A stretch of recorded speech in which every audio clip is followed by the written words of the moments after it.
All right, thank you everybody for joining us again on Chamber Chat today. We are so pleased to have with us Allison with Upbeats Fitness.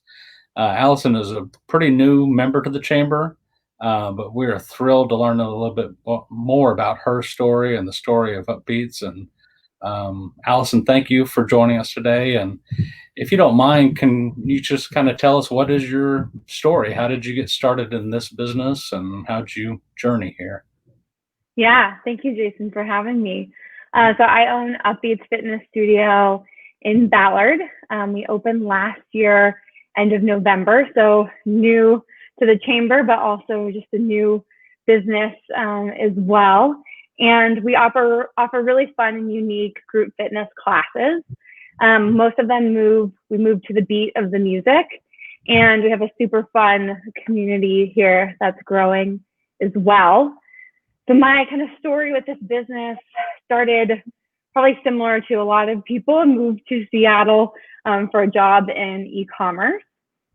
And I found group fitness as a great way to really help me work through a lot of stress that I was experiencing. But it definitely wasn't always a very healthy or sustainable relationship with fitness. I found that I, would work out really heavily, do workouts I didn't love, and I would, go for like a month.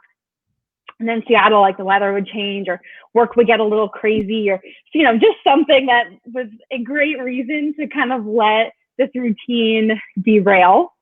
Right. And I just kind of went through that cycle here. And then a couple months before I was getting married, I was, working out a lot and ended up having surgery I hadn't planned for. And so I couldn't work out for a month.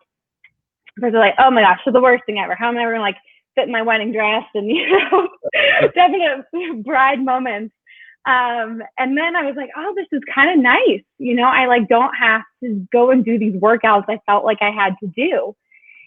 Except one that I loved, and that was called Pound. It's a drum inspired workout. And Wednesday would come around and I'm like, I wish I could go to Pound today and I can't. And through that experience, I just realized life is too short to spend time doing things that you don't want to do. And when you find activities that you love that are active, it becomes super sustainable. And now I can't, imagine a day without movement and music in my life. And the idea for the studio kind of came together through that, and the voice in my head, you got to go do this and create this space so other people can experience the same thing, just kind of got louder and louder until finally left the job in e-commerce and opened the studio here. Wow, that's exciting. Yeah. My son, when he was younger, he played the tuba for a while in school and hated it, and we had to tell him to practice all the time. Then he found guitar and loved it, and we never had to tell him again to pick up his guitar and practice. That's what I think of when I hear that you say, I wanted to go to this other class, and it turned into your own business. That's pretty exciting. Yeah, exactly. I mean, whether it is a different creative outlet, a way to be active, when you find things that you love, they should give you energy rather than take that away from you. Yeah, good point. So opened in November, I think you just said? Yep, 2019. 4 months later or so, we get with nothing short of a global pandemic. Yes, it's been a wild ride. Great timing, right? So what have you had to adapt because of that? How have you had changes to your business or? Yeah, so we started offering live stream classes before the full shutdown. And I'll tell you, they were terrible at first. I mean, all of us, right? Our first Zoom calls in March were so bad when we look back at it. But just started testing the waters. And so then when we were, completely shut down for those first months, we were totally on live stream, kept improving that experience. And then now we have on demand. So if someone's schedule, we all have crazy different schedules now, but if they can't make the classes they used to, they can catch a lot of those on demand. And then now we also have outdoor classes as well. And we have been able to reopen and have smaller class sizes inside. So kind of went from one way only to experience our classes to 4 different options. So definitely a silver lining there. Good. It's brave that you can admit that you were horrible to begin with, because I definitely first started doing these things and still kind of am, but I don't know that I can admit it. So you're a bigger person. Yeah. Well, if anyone's watching and they joined a live stream in that first week and want to come back, it's on me, because it's gotten a lot better. Nice. So what's a little bit about you? What's a interesting thing about Alison that we could learn about today?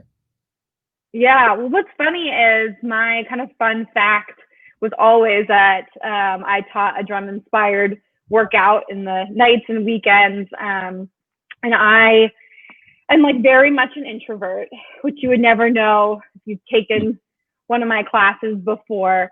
So that was kind of like a fun fact that really surprised people at work or in different settings who knew me outside of fitness. So maybe on this side of it, my fun fact is I am actually very much an introvert, but I feel like when I'm teaching, kind of my more authentic side or very like me side gets to come out, and I enjoy now that gets to be like such a big part of my life.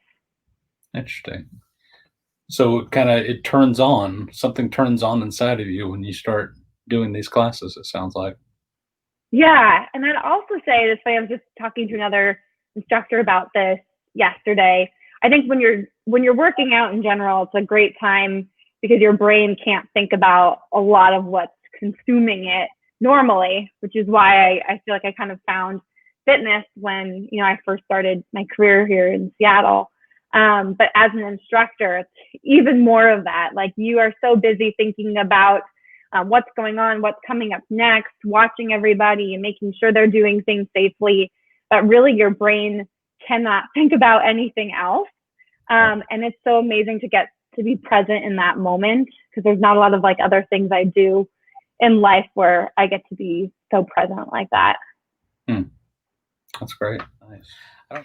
So looking, a month down the road, 2 months, a year, what are some things that you would say you're hopeful for in your future, either for you personally, for your business, for society? What are you hopeful for? Yeah, I think I've kind of stopped putting some timelines on when I think things will go back to normal, whatever that is and whenever it is. But some things I'm hopeful about, I would say, across the board, wherever somebody goes for fitness, that their instructors have gotten so much better over the last 6 months. Like if you love them before, they're going to be even more fabulous, because after, teaching to a computer screen for months, you really figure out how to keep your energy up when you can't get that from somebody else in the room. We're getting more creative. We, are finding new cues for choreography and safety as, people aren't in the room with us. So wherever you go for fitness, whenever you feel ready to go back, it's going to be even more amazing than it was before. And then what I think is great in fitness, and then probably across different industries, is I think there are things that have changed that'll hopefully stick around.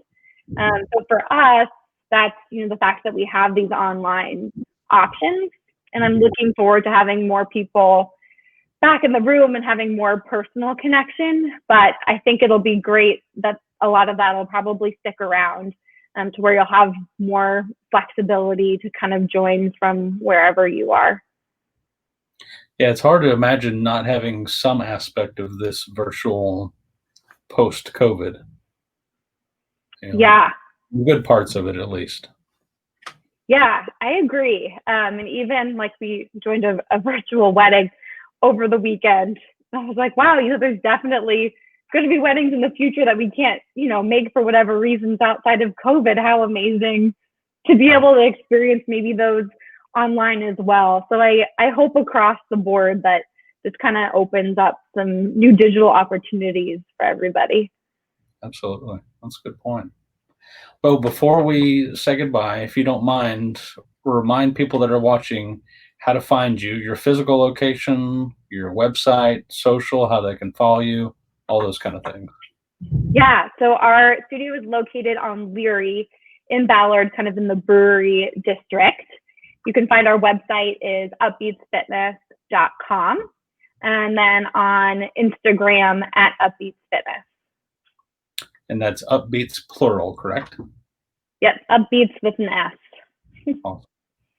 Alison, thank you so much for joining us today, for telling us your story, and reminding us that we actually can have fun while we work out. So appreciate you. Appreciate what you're doing. Keep up the good work, and we'll see you soon.